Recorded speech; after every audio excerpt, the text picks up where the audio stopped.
Mesdames et messieurs, parlons peu, parlons football. On se retrouve aujourd'hui pour le récap de la troisième journée de Liga qui opposait le Rayo Vallecano contre le FC Barcelone à Madrid.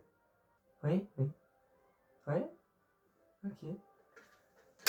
Ah pardon, excusez-moi, je m'étais perdu dans mon débrief. J'étais au téléphone avec Tebas qui ne fait rien pour la Liga, mais ça c'est un autre sujet sur lequel je vais revenir plus tard. Donc cette confrontation, elle a engendré un score final de 1-1. Ce qui est dommage pour le Barça, mais j'y reviendrai. Pour ce match, on a eu le droit à 11 alignés par un typique un petit peu particulier avec une charnière centrale sans Koubarsi. Je reviendrai sur cette charnière centrale juste après. Globalement, on a vu un Barça moins en jambes, avec un jeu beaucoup plus haché que d'habitude. Ça se trouvait beaucoup moins. Ça a mal joué globalement. Enfin, mal joué, c'est un grand mot parce que ça jouait quand même bien. Mais comparé à ce que ce Barça est capable de proposer, il y a quand même eu une sous-performance assez impressionnante. En parlant de sous-performance, il va falloir que je parle de, principalement, je vais tomber sur deux joueurs parce qu'il faut que je leur tombe dessus. Dani Olmo, qui a fait un match assez moyen dans sa globalité. Il y a eu 2-3 bonnes actions, effectivement, mais là, surtout, je me rappelle d'une occasion vendangée, tu ne rates pas ça normalement. Mais en dehors de Dani Olmo, parce que Dani Olmo, il a fait des bons matchs et tout, j'aimerais revenir sur, moi personnellement, j'ai du mal avec lui, c'est Ferran Torres. J'ai beaucoup de mal avec ce profil. Effectivement, il est bon, pour moi c'est un super sub, attention, c'est vraiment un excellent remplaçant, mais il n'a pas le niveau pour être titulaire dans un Barça comme celui-ci. Lewandowski est effectivement vieillissant, mais je pense que même Lewandowski actuellement est meilleur que Ferran Torres. Ferran Torres devant les cages, ok, il peut être tueur, ce qu'il n'a pas été hier et ce qu'il est rarement au final. Sans le jeu, sans le ballon, son apport est assez médiocre, il décroche pas beaucoup, il propose pas beaucoup de solutions pour ses milieux de terrain, à contrario de ce que peut faire un Lewandowski. Quand il décroche bien, il amène des solutions, ou après il peut envoyer le ballon sur l'aile, sur un Lamine Yamal, sur un Rafinha. Ça s'est vu plusieurs fois dans la saison précédente, qui ont d'ailleurs mené à des buts. Devant les cages, je me demande même s'il est pas plus tueur qu'un Ferran Torres. Et il fait des appels, je reviens au jeu sur la balle, il fait des appels, il attire les défenseurs. Ferran Torres, je trouve qu'il lui manque tout ça. Il a un très mauvais jeu sur la balle, ou très limité, ou inférieur à celui de Lewandowski.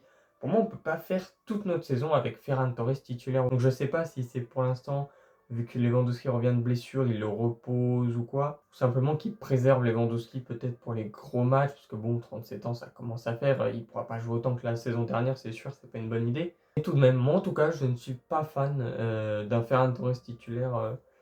C'est un avis un petit peu peut-être impopulaire, mais c'est le mien en tout cas. Pour revenir au match plus précisément, euh, pour revenir surtout au premier penalty, enfin juste au penalty puisqu'il n'y en avait qu'un seul au final. Je vois beaucoup que ça fait parler qu'il n'y a pas penalty, machin, l'arbitrage avantageux. Alors, pour moi, je vais être très clair, l'arbitrage en Liga, il est juste exécrable, mais c'est comme ça. En plus, hier, il n'y avait même pas la VAR parce que le stade est. Ouais, bon, la situation. Le Rayo Vallecano et la situation de ce club est un peu à l'image de la Ligue actuellement avec Tebas qui ne fait rien. Là, regardez, je sais pas si vous avez vu le match, mais l'état de la pelouse, il était. C'est pas possible de voir ça à un tel niveau. Et puis, il n'y a pas de VAR, il n'y a rien qui marche. C'est pas normal. Donc, je disais, pour ce penalty, j'ai eu beaucoup de gens dire qu'il ne devrait pas avoir lieu. Pour moi, le contact existe, c'est sévère. Qui siffle pas penalty, c'est pas un vol. Qui siffle penalty, pour moi, c'est pas un vol non plus. Le contact est là quand même. Mais par contre, en seconde mi-temps, je sais plus à quelle minute c'était, mais Yamal qui déborde dans la surface, le défenseur est sur le côté, qui lui met une grosse poussette à deux mains, c'est même pas une poussette, juste il le pousse littéralement avec les deux bras. Là, pour moi, c'est penalty clair, ça n'a pas été sifflé, donc si vous voulez, ça équilibre. Mais bon, globalement, l'arbitrage en Liga, chaque semaine, il y a des scandales. Là, le Real Madrid, ils ont été refusés de 2 ou 3 buts, je sais même plus. Mais c'était pour des hors-jeux, des machins. Mais l'arbitrage, quoi qu'il en soit, il fera parler tous les week-ends en Liga, malheureusement, c'est comme ça. Pour revenir sur cette charnière centrale, moi, je ne suis pas du tout convaincu. Pour moi, on a vraiment senti un manque de Koubarsi, qui apporte quand même beaucoup dans le jeu, qui fait des passes, qui casse des lignes. Là, Eric Garcia Christensen. Christensen, j'ai rien à dire, hein, très solide. Mais Eric Garcia qui m'a beaucoup déçu. J'ai trouvé un match fragile de sa part. Quand il joue défenseur droit à la place de Koundé, il est beaucoup plus solide. Là, je l'ai trouvé. Bon, en tout cas, il m'a pas convaincu à ce poste de défenseur central. aligné avec Christensen. Peut-être que s'il était aligné avec Cubarsí, ça se serait mieux passé. Mais en tout cas, j'ai ressenti un manque de Cubarsí dans cette défense. Et même si elle était quand même relativement solide, je l'ai trouvé assez fébrile. Et quand je dis fébrile, c'est pas en termes de défense pure, mais d'apport dans le jeu.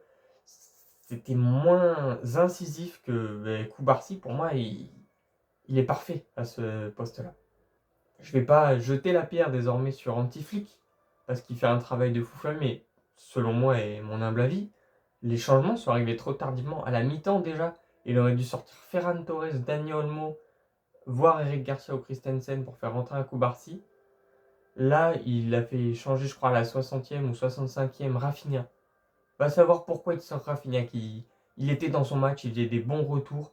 Il était là sur les corners en défense. Il le remplace par Rashford. Sur l'action d'après, corner, pam. Un joueur au second poteau où d'habitude Rafinha traîne tout seul. But. Allez savoir pourquoi. Rashford, il n'est pas connu pour ses retours défensifs ni son marquage. Mais bon, quand même, moi en tout cas, j'aurais pas sorti Rafinha qui pour moi faisait un bon match. Et on n'avait rien à lui redire. Sinon, les autres changements sont arrivés trop tardivement. Ferran Torres aurait dû sortir bien plus tôt. Dani Olmo aussi.